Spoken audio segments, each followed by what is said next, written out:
Di antara sekian banyak tanda-tanda hari kiamat, bangkitnya Ya'juj Ma'juj merupakan tanda kiamat yang penuh tanda tanya dan kontroversi.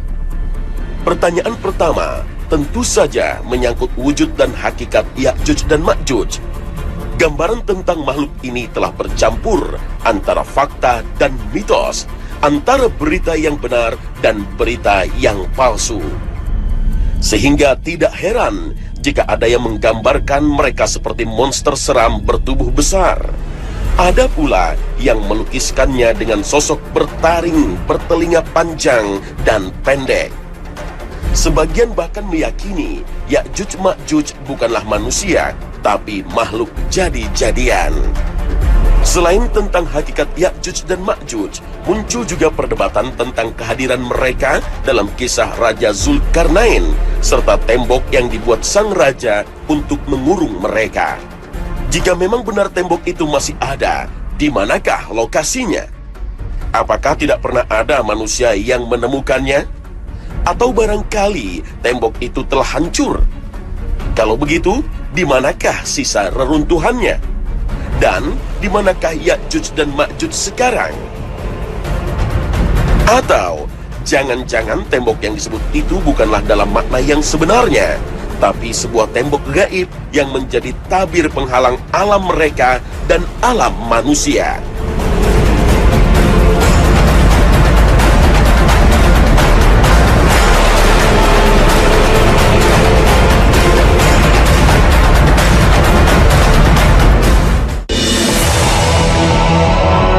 Assalamualaikum warahmatullahi wabarakatuh. Selamat pagi pemirsa Trans 7. Khazanah Ensiklopedia Islam Dunia pagi ini kembali hadir ke hadapan Anda untuk berbagi pengetahuan dan saling menasehati dalam kebajikan. Ya'juj dan Ma'juj merupakan dua istilah yang selalu disebut bersamaan. Istilah ini dapat kita temukan dalam Al-Quran dan hadis, juga kitab-kitab suci terdahulu. Sebagian ahli bahasa berpendapat Ya'juj dan Ma'juj berasal dari bahasa Arab, yaitu dari kata ajja yang berarti bergejolak atau berkobar, dan dapat juga bermakna yang cepat gerakannya. Sedangkan menurut yang lain, Ya'juj dan Ma'juj bukan dari bahasa Arab, tapi dari bahasa Ibrani yang kemudian diserap ke dalam bahasa Arab. Karena kelompok Ya'juj dan Ma'juj ini sudah ada sebelum peradaban Arab lahir dan sebelum diletakkannya tata bahasa Arab. Kata Ya'juj dan Ma'juj sama halnya dengan kata iblis, Adam, Hawa, Ibrahim, Musa, Harun, Taurat, dan Injil, yang semuanya bahasa non-Arab yang kemudian diserap ke bahasa Arab. Dalam bahasa Inggris dikenal juga istilah Gog and Magog yang diperkirakan berasal dari bahasa Ibrani. Istilah Gog and Magog digunakan juga dalam 7 terjemahan kitab Taurat Perjanjian Lama. Fantasi berlebihan tentang rupa Ya'juj dan Ma'juj ikut membuat rancu tentang hakikat sebenarnya dari makhluk ini. Apalagi banyak hadis palsu yang beredar tentang Ya'juj dan Ma'juj memperlengkap gambaran buram tentang makhluk perusak ini. Yang pasti, Ya'juj dan Ma'juj bukanlah alien dari planet di luar bumi, juga bukan monster besar yang buruk rupa. Mereka seperti dijelaskan dalam hadis sahih merupakan manusia anak keturunan Nabi Adam alaihissalam. Hanya saja mereka kemudian menjadi ras bangsa yang menjadi pionir dan penyebar kerusakan di muka bumi. Sehingga kelak mayoritas penghuni neraka berasal dari golongan mereka. Keterangan ini bisa kita dapatkan dalam hadis sahih yang diriwayatkan Imam Bukhari. Rasulullah SAW bersabda, Allah Ta'ala berfirman kepada Adam, "Wahai Adam," maka Adam menjawab, "Aku sambut panggilanmu dengan senang hati, serta semua kebaikan ada di tanganmu." Lalu Allah Ta'ala berfirman, "Keluarkan gerombolan penghuni neraka."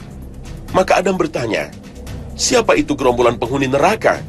Allah menjawab, "Mereka terdiri dari 999 orang dari setiap 1000 orang." Maka ketika itu anak kecil menjadi beruban. Setiap yang hamil melahirkan apa yang dikandungnya. Dan kamu lihat orang-orang seakan-akan mabuk, padahal mereka tidak mabuk. Tetapi karena azab Allah yang sangat keras. Kemudian para sahabat bertanya, "Siapakah yang satu itu, wahai Rasulullah?" Rasulullah menjawab, "Bergembiralah, sesungguhnya penghuni neraka itu dari kalian satu, dan dari Ya'juj wa Ma'juj 1000 orang." Hadis riwayat Bukhari. Uraian Rasulullah dalam hadis tadi memberi pemahaman bahwa perbandingan umat Rasulullah yang menjadi penghuni neraka dengan Ya'juj dan Ma'juj yaitu 1:999. Ini juga menunjukkan populasi yang sangat banyak dari bangsa perusak ini. Dan tentu saja, populasi sebanyak itu tidak datang tiba-tiba. Karena mereka manusia, maka mereka juga beranak pinak hingga mencapai populasi yang besar. Kebangkitan Ya'juj dan Ma'juj merupakan bagian dari tanda akhir zaman. Tapi bukan berarti mereka sekelompok orang yang mendadak muncul di akhir zaman. Mereka telah lama ada. Ketika Al-Quran menceritakan kisah Raja Zulkarnain, Al-Quran menyinggung tentang keberadaan mereka. Nama Ya'juj dan Ma'juj disebut ketika Raja Zulkarnain bertemu dengan kaum yang bahasa mereka sukar dipahami. Kaum ini mengeluhkan kepada sang raja tentang keberadaan Ya'juj dan Ma'juj yang membuat kerusakan di muka bumi. Kaum ini meminta kepada raja agar membuat dinding antara dua gunung yang akan membatasi gerak dari Ya'juj dan Ma'juj. Dialog antara Zulkarnain dan kaum ini Allah kisahkan dalam surat Al-Kahfi.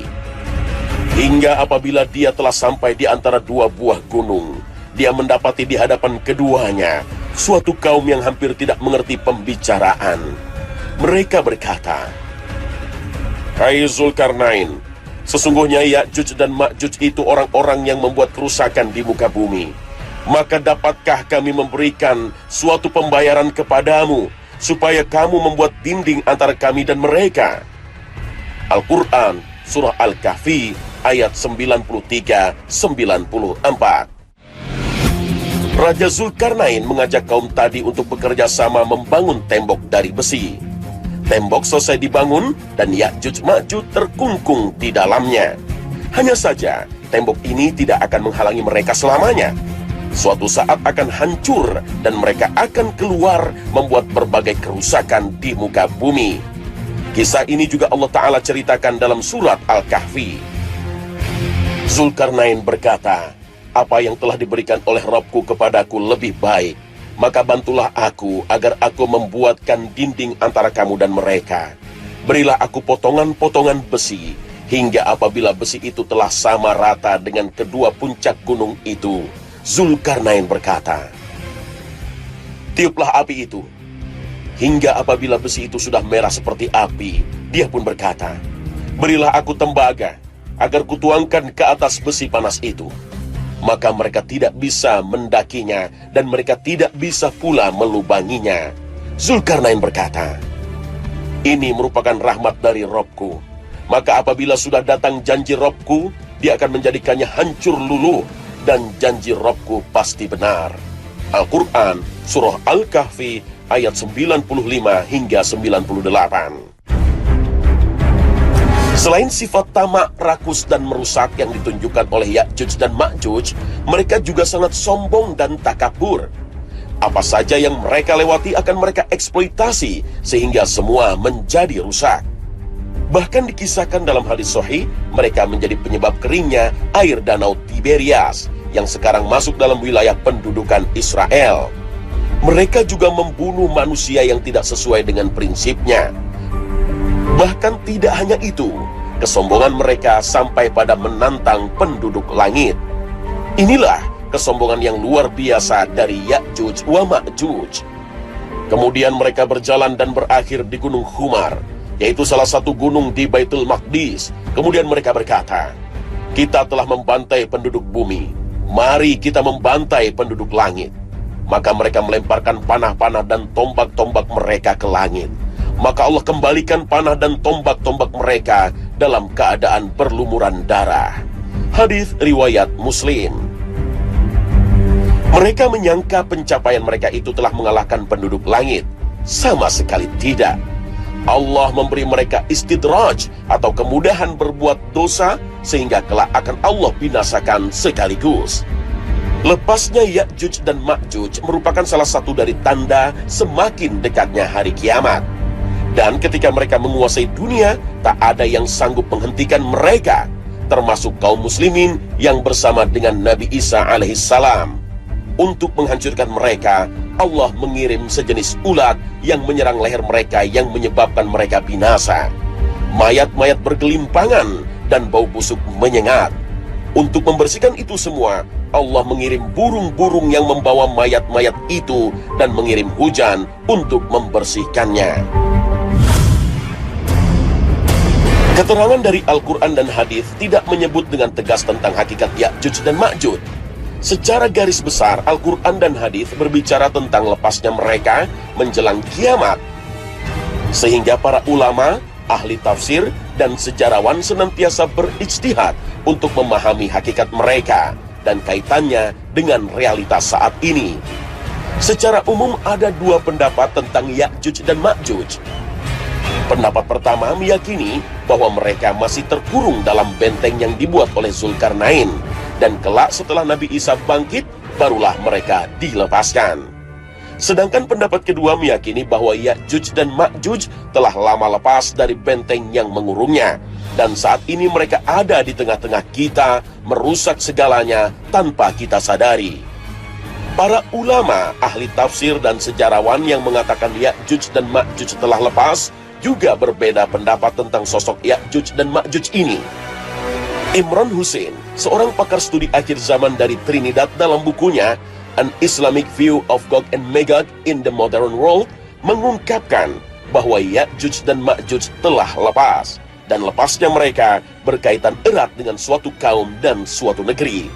Wilayah manakah yang dimaksud dan siapakah kaum tersebut? Kesimpulan tersebut bisa ditelusuri dengan memperhatikan kembali surah Al-Anbiya ayat 95 dan 96 yang berbicara tentang Ya'juj dan Ma'juj. Terdapat larangan pada sebuah kota yang telah kami binasakan, bahwa mereka akan pernah kembali sampai Ya'juj dan Ma'juj dilepaskan dan mereka menyebar ke segala penjuru. Al-Quran, surah Al-Anbiya ayat 95 hingga 96. Dua ayat tadi mengatakan bahwa ada suatu kaum yang tidak bisa kembali ke sebuah wilayah. Hingga dilepasnya Ya'juj dan Ma'juj, barulah mereka bisa kembali. Dari seluruh hadis yang telah diteliti tentang Ya'juj dan Ma'juj, hanya satu wilayah yang terkait dengan mereka, yaitu Al-Quds atau Yerusalem. Sedangkan kaum yang akan kembali ketika Ya'juj Ma'juj dilepas, tak lain adalah kaum Yahudi. Tembok yang dibangun Zulkarnain diyakini telah lama runtuh, karena rasanya tidak mungkin ada wilayah di dunia yang tertutup dinding besi yang menghimpun populasi manusia dalam jumlah besar. Populasi sebesar Ya'juj dan Ma'juj saat ini tidak mungkin bisa bersembunyi dalam tembok besi. Di masa lalu, Yerusalem 2 kali dihancurkan. Bani Israel 2 kali terusir dari tanah suci. Pengusiran pertama terjadi saat Yerusalem diserang Nebukadnezar. Mereka ditawan dan diperbudak. Bani Israel baru bisa kembali lagi ke tanah suci pada masa Cyrus Agung, pendiri Imperium Persia. Cyruslah yang membawa Bani Israel kembali ke tanah suci dan membangun kembali Haikal Sulaiman yang dihancurkan Nebukadnezar. Pengusiran kedua terjadi saat Romawi menguasai Yerusalem. Romawi mengusir, mengasingkan, dan memperbudak mereka keluar Yerusalem. Dari sinilah kisah diaspora Bani Israel bermula. Selama 2 milenium berikutnya, mereka berserakan ke berbagai penjuru dunia. Al-Quran menjelaskan bahwa apa yang mereka alami itu merupakan hukuman dari Allah kepada mereka, dan mereka baru akan kembali ketika Ya'juj dan Ma'juj berkuasa. Dan ketika Ya'juj dan Ma'juj dilepaskan, mereka merangsek bagai gelombang. Mereka menyebar ke berbagai penjuru, menguasai dunia, menjadi superpower. Dan dengan kekuasaannya atas dunia, mereka membawa kembali kaum Yahudi ke Yerusalem untuk mengklaimnya sebagai milik mereka. Orang-orang Yahudi telah mengklaim kembali tanah suci dan telah mendirikan negara di sana dengan mengusir orang-orang Palestina. Maka Imran Hussein berkesimpulan bahwa bangsa yang membawa orang Yahudi ke Palestina itulah Ya'juj dan Ma'juj. Ia juga menambahkan bahwa sebagian besar orang Yahudi yang mendirikan negara Israel saat ini merupakan orang Eropa yang menyamar sebagai Yahudi atau Yahudi Ashkenazi. Sedangkan Yahudi Semit asli Bani Israel adalah warga kelas 2 di Israel. Secara genetik, Bani Israel dekat dengan bangsa Arab. Sementara saat ini banyak Yahudi yang berkulit putih. Dari mana asal mereka? Informasi ini juga dikemukakan oleh ahli lain, seperti sejarawan Prancis Ernest Renan dan Arthur Koestler, seorang jurnalis dan penulis asal Austria. Mereka telah lama berteori bahwa mayoritas Yahudi yang ada di Israel sekarang bukanlah Yahudi keturunan Ibrahim, Ishak, dan Yakub. Mereka aslinya adalah bangsa Khazar yang pernah mendirikan imperium di utara pegunungan Kaukasus. Mereka tadinya penganut pagan dan kemudian bertukar menjadi Yahudi. Bangsa Khazar inilah yang menyebar ke Eropa Timur, kemudian ke Eropa Barat. Sebagian dari mereka kemudian banyak yang hijrah ke Amerika. Tanda penting lainnya dalam hadis Nabi yang menyebutkan bahwa Ya'juj dan Ma'juj akan menjadikan bangsa Arab sebagai sasaran penindasan dan penganiayaan. Dan inilah yang terjadi saat ini. Dan suatu saat Israel akan melancarkan perang besar untuk memperluas wilayahnya dari sungai Nil ke sungai Efrat.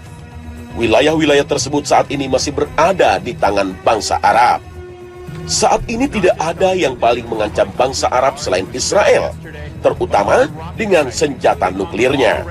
Negara ini diperkirakan mempunyai 60 hingga 200 rudal berhulu ledak nuklir. Dari Zainab binti Jahsin bahwa Nabi bangun dari tidurnya seraya berkata, La ilaha illallah, celakalah orang-orang Arab karena keburukan yang telah dekat. Telah terbuka pada hari ini dari dinding Ya'juj dan Ma'juj seperti ini, membentuk jari melingkar. Kemudian Zainab berkata, Ya Rasulullah, apakah kita akan binasa meskipun bersama kita ada orang-orang soleh? Beliau menjawab, ya, ketika keburukan semakin banyak jumlahnya. Hadis riwayat Bukhari. Apalagi sifat Ya'juj dan Ma'juj yang merusak sangat mirip dengan apa yang dilakukan Israel dan pendukungnya. Perusakan yang dilakukan bukan hanya material dengan melakukan pembunuhan massal, tapi mencakup segala aspek kehidupan. Dengan tangan dan jaringannya yang menguasai dunia, mereka merusak agama, merusak akhlak, merusak tatanan sosial dan ekonomi. Perusakan yang dilakukan secara sengaja dan sistematis dengan pembunuhan massal, dengan perusakan kunci unsur kehidupan termasuk kehidupan akhirat. Ya'juj dan Ma'juj merupakan kaum dengan profesi dan gaya hidup yang secara kolektif menciptakan dan mempraktikkan semua jenis kerusakan. Apalagi Danau Tiberias yang dalam hadis Nabi disebut air danau tersebut akan habis diminum oleh Ya'juj dan Ma'juj saat ini berada di bawah pendudukan Israel. Bagaimana kondisi danau itu sekarang? Ternyata debitnya terus menurun dengan drastis dan sejumlah kalangan menyebut tinggal menunggu waktu untuk mengering. Danau ini menjadi sumber air utama di Israel untuk pertanian, sanitasi, dan air minum. Wallahu a'lam. Sebagian ulama dan sejarawan mengaitkan Ya'juj dan Ma'juj dengan orang-orang Asia Timur seperti Jepang, Cina, Korea, dan bangsa Mongol. Di antara yang berpendapat demikian yaitu Dr. Salah Abdul Fattah Al-Khalidi dalam bukunya Kisah Umat Terdahulu. Beliau menguatkan pendapat dari Abu Kalam Az-Zadi, seorang ulama besar dari India. Menurut mereka, Ya'juj dan Ma'juj ini berasal dari satu tempat di timur laut wilayah Mongolia. Bahkan kata Mongolia dan Mongol sendiri terkait erat dengan kata Ma'juj. Terkadang, kata Ya'juj dan Ma'juj juga dipakai dengan sebutan Mongol dan Tartar. Pendapat ini juga meyakini bahwa Ya'juj dan Ma'juj telah beberapa kali keluar dan kelak di hari kiamat akan kembali bangkit dan menunjukkan dominasi mereka. Salah satu dari rentetan kebangkitan itu terjadi pada abad ke-12 Masehi atau abad ke-7 Hijriah. Mereka dipimpin oleh Genghis Khan. Mereka menyerang kerajaan-kerajaan Islam sebelah barat, kemudian berkuasa dan menghancurkannya. Dan cucu Genghis Khan bernama Hulagu berhasil memasuki Baghdad yang merupakan ibu kota pada zaman Khilafah Abbasiyah dan menghancurkannya pada tahun 656 Hijriah. Kerusakan yang ditimbulkan pasukan Mongol begitu dahsyat. Menurut beberapa riwayat, jumlah kaum muslimin yang tewas di kota Baghdad saat itu mencapai 2 juta orang. Pedang-pedang prajurit Mongol ini tidak berhenti selama 40 hari menebas leher orang-orang Islam hingga kota Baghdad banjir darah. Saat ini dunia tengah menyaksikan sebuah kekuatan baru sebagai pesaing adidaya Amerika. Dengan penduduk yang mencapai hampir seperempat penduduk dunia, merupakan modal yang cukup untuk menguasai dunia. Bahkan, bukan rahasia lagi jika perekonomian di beberapa negara dikuasai oleh etnis ini. Memang belum jelas apa yang akan terjadi di masa depan. Dengan terus bertambahnya jumlah penduduk, bukan tidak mungkin mereka akan menguasai dunia. Pendapat kedua yang menyatakan Ya'juj dan Ma'juj masih terkurung di dalam dinding yang dibuat oleh Raja Zulkarnain juga didukung oleh banyak ulama. Mereka berpatokan kepada makna literal yang ada dalam hadis tentang kemunculan Ya'juj dan Ma'juj. Munculnya Ya'juj dan Ma'juj termasuk tanda-tanda kiamat besar. Hadis menyebutkan bahwa kemunculannya Ya'juj dan Ma'juj terjadi setelah Nabi Isa alaihissalam membunuh Dajjal. Nabi Isa jugalah yang berdoa kepada Allah Ta'ala agar membinasakan Ya'juj dan Ma'juj. Allah pun lantas membinasakan mereka dengan mengirim ulat yang membinasakan mereka, serta mengamankan negara-negara dan hamba-hambanya dari kejahatan Ya'juj dan Ma'juj. Sedangkan saat ini, Dajjal dan Nabi Isa saja belum muncul. Bagaimana mungkin Ya'juj dan Ma'juj telah lepas? Tidak ditemukannya dinding tempat dikurungnya Ya'juj dan Ma'juj sampai saat ini bukanlah alasan untuk mengatakan Ya'juj dan Ma'juj telah lepas. Memang banyak pencapaian yang telah didapat manusia dengan teknologi canggih, tapi banyak juga sesungguhnya hal yang belum diketahui manusia. Kalau kita sudah berniat untuk memenuhi janji, maka katakanlah insya Allah.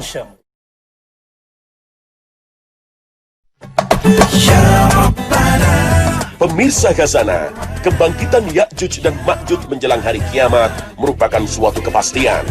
Dengan populasi yang besar dan kekuatan yang besar, mereka akan mendominasi dan berbuat kerusakan di dunia. Semoga Allah melindungi dan menjaga kita dari fitnah dan ujian akhir zaman. Amin ya Rabbal Alamin. Terima kasih atas perhatian Anda dan wassalamualaikum warahmatullahi wabarakatuh. Ya Rabbana.